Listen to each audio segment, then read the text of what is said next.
Akkam jirtu dhaggeeffattoota kee oduu yeroo kanaas dhageechisna ani Jersa Abdiiti. Uummata Oromoo Walloo marfama hamaa keessa jiruuf eegumsi addaatu barbaachisa jedhame. Humnoota meeshaa waraanaa garee dabalatee hidhatanii isaan waraanan wareegama hamaa kaffalanii ittisaa akka jiran eeranii uummata marfama keessa jiru kanaaf eegumsi addaa mootummaa biraa akka barbaachisu hubachiisanii jiru. Kana malees uummanni Oromoo bal'inaanis Oromoota godina Walloo waan danda'uun tumsuu akka qabus dhaamanii jiru. Tibbana hidhattoonni uummata Oromoo Walloo marfama hamaa keessa jiruuf eegumsi addaatu barbaachisa jedhan dhalattoonni godinichaa. Dhalattoonni godinichaa maddeen dubbise akka jedhanitti uummanni kun umrii guutuu diina ofirraa qolataa ta'ee isa tiksaa yoona gahe jedhan.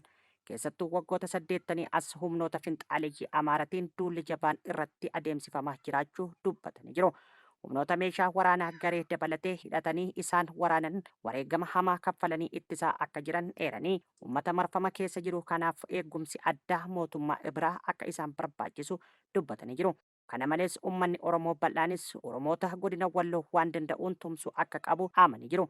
Tibbana hidhattoonni naannoo Amaaraa godina Shawaa Kaabaa aanaa Ibraataa Gidim Maajateedhaa ka'an godina addaa saba Oromoo Walloo aanaa Arxummaa Fuursee bakka addaa Jaarraa jedhamutti haleellaa raawwachuun lubbuun namoota nagaa 9 dabarsuun kan yaadatamudha. Loon uummataa 1,000 caala jalaa ooffatanii gara Maajateetti deebi'an naannoo Amaaraa godina Shawaa Kaabaa aanaa Ibraataa Gidim uummata Oromoo Walloo marfama hamaa keessa jiruuf eegumsi addaatu barbaachisa jechuun irra deebiin dhaammatanii jiru.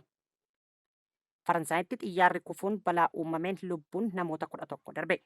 Baa Faransaay magaalaa Toompilaayinitti xiyyaarri kufee caccabuun balaliisaa xiyyaarichaa dabalatee lubbuun namoota 11 darbe jedhame.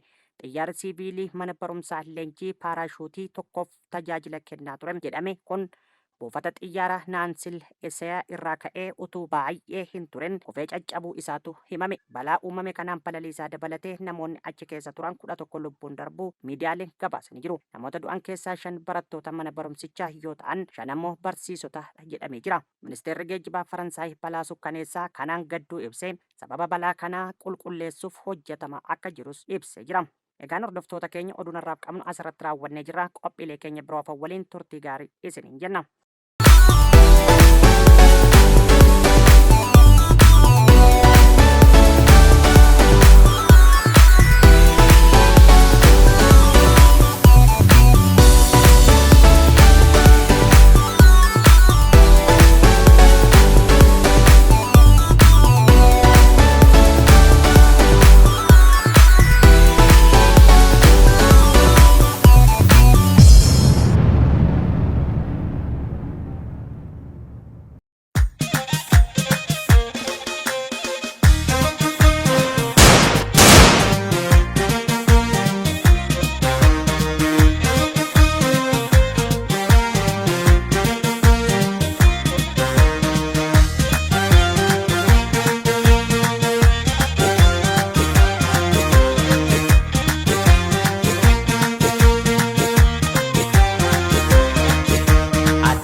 Igirisee jalina data Olin urka wala bumana di bakata Yale jako babarodi Bari milkida Ya korma ko babarodi Bari milkida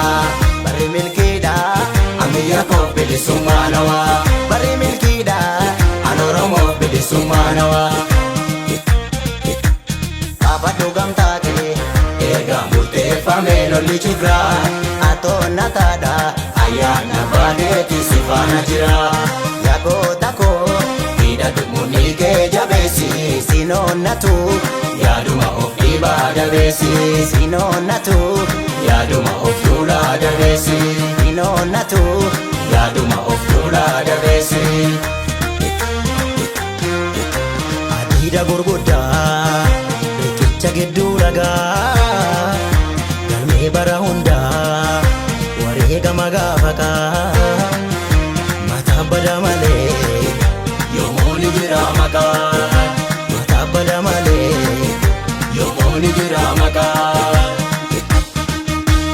Inbadu maqaan gootaa dambalii seenaatti sochoosa ifatti irraa mul'ata. Goota hojii isaa nama boonsa ifatti irraa mul'ata. Goota hojii isaa nama boonsa. Goota hojii isaa nama boonsa. Goota hojii isaa nama boonsa. Goota hojii isaa nama boonsa. Goota hojii isaa nama boonsa.